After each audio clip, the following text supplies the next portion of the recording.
All right, let's talk about the tight ends because this is the team in the NFL that has the best chance to have two tight ends drafted and redraft. Whether that's smart or not, we'll get into. Hunter Henry, and this comes from the great Mike Reese this morning, is undergoing an MRI. Now, the good news is after leaving yesterday's practice with a shoulder issue, it does not appear to be serious. He could miss some preseason time, but Hunter Henry, as we all know, has a he's got a long list of injuries on his career. That's the reason why he probably hasn't been more productive throughout his career, but he still is a really talented guy, and he fortunately is not going to miss any time. Missed 2 games last year, missed 4 games in 2019, missed all of 2018. Yep. To your point, like when he's been on the field, he's been very productive. Yep. The key part is when. And, I feel like we should talk about Hunter Henry and Jonnu Smith together because it's sort of interesting here that – so I have Jonnu Smith ranked ahead of Hunter Henry. Now, I have him 16 and 17, so I'm, kind of splitting hairs there. But I made a point of ranking Jonnu Smith over Hunter Henry. The health was one of the concerns there. And I do think that because of this news from Mike Reese, and we'll find out, more after we learn the results of the MRI, but, this may create some more separation between the two players. But whereas I have them sort of very thinly sliced, as it were, 16 and 17, and have them both as mid-tier tight end 2s, you have Jonnu Smith at tight end 8. So I'm curious, and you have Hunter Henry at tight end 15. So you have a fairly significant difference between the two. Why? Tell me why that is, because that's interesting. For me, I'll just very quickly say the reason I have them both as tight end 2s and next to each other is I think, again, the Patriot way is, this guy gets run one week, and then the next week they sort of spread it around. And I think when you think about a fantasy football season, they may both finish higher than that in the end of the season rankings. Right. I'm just like, when do you start those guys? If they're both healthy, trying to figure out when it's going to be a Jonnu Smith week and when it's going to be a Hunter Henry week would drive me crazy as a fantasy manager. And I'd rather go on a team that has sort of one clear pass-catching tight end. So I think given the construction of this offense and the fact that the Patriots 10 years ago brought the two tight end set back to sort of prominence, that it's not mutually exclusive, a Hunter Henry or a Jonnu Smith week. Jonnu Smith is also on the guys list. Jonnu Smith. I have a little bit of homework here for you. Anybody who's listening to the podcast right now, go on Twitter. Yeah. Go to the video search. Go to the search bar and then click videos and just type in Jonnu Smith. Okay. And I'm assuming some of the top results will be highlight plays from previous years. Ask yourselves when you're watching him, like, how many other tight ends can do at their best what he's doing at his best? And I'm telling you the answer's pretty short now, right? Like, I think that the Titans are a magnificent offense, and they have been magnificent for much of Jonnu Smith's career.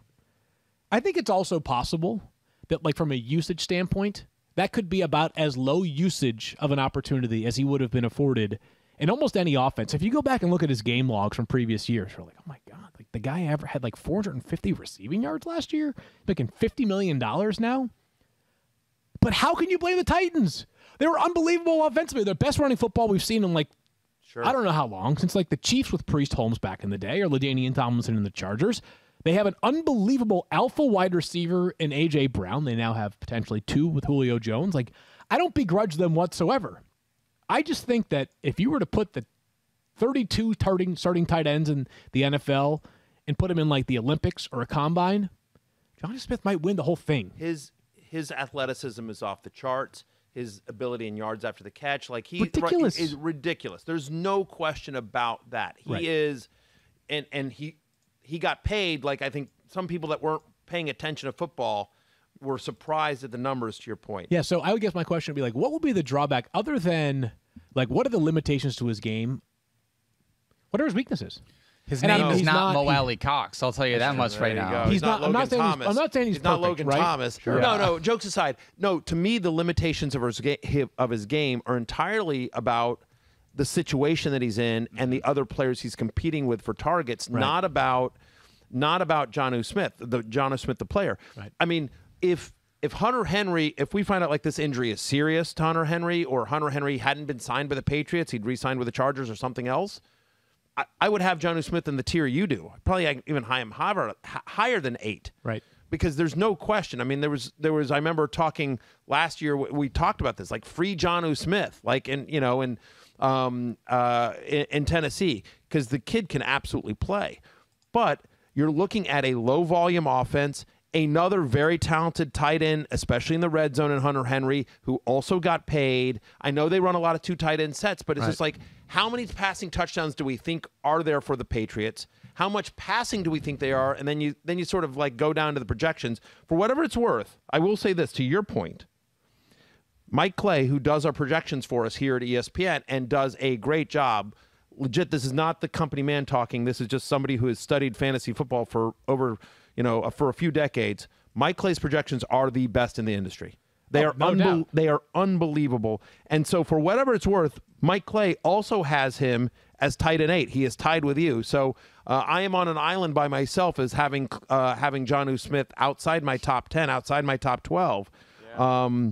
I may, again, especially if this injury is a little bit more serious, we'll see what happens with the MRI. I'll move Jonnu Smith up. But that's why I ranked him where I did, is just thinking about in season. But my concern with him has nothing to do with Jonnu Smith and has to do with everything else. It's just opportunity, right? It's just opportunity. And when I say what are his limitations, I don't mean this is the second coming of, Gronk or Travis Kelce, right? I get it. Those guys are, are at their apex, and Kelce's still at his apex, and Gronk at his apex, or cut above. I'm just saying that, most of the drawbacks on Jonnu Smith derive from opportunity. And I'll just note this along the opportunity idea.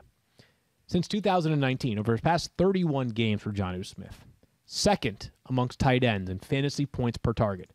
Over 2 points per target. When he got his opportunities, he made good on them. And I'm just thinking to myself, the Patriots, who spent big in a lot of ways, but worth noting, the first player they signed during their incredible shopping spree in free agency, Jonnu Smith.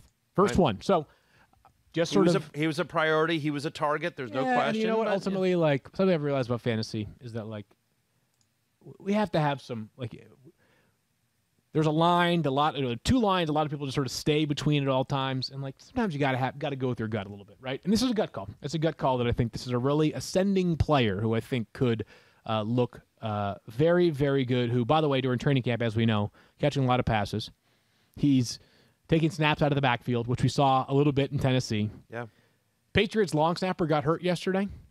Jonnu Smith's their backup long snapper. He's just that's amazing. That's this is Bill Belichick's, dream as a guy who can kind of do it all. Thanks for watching ESPN on YouTube. For live streaming sports and premium content, subscribe to ESPN+.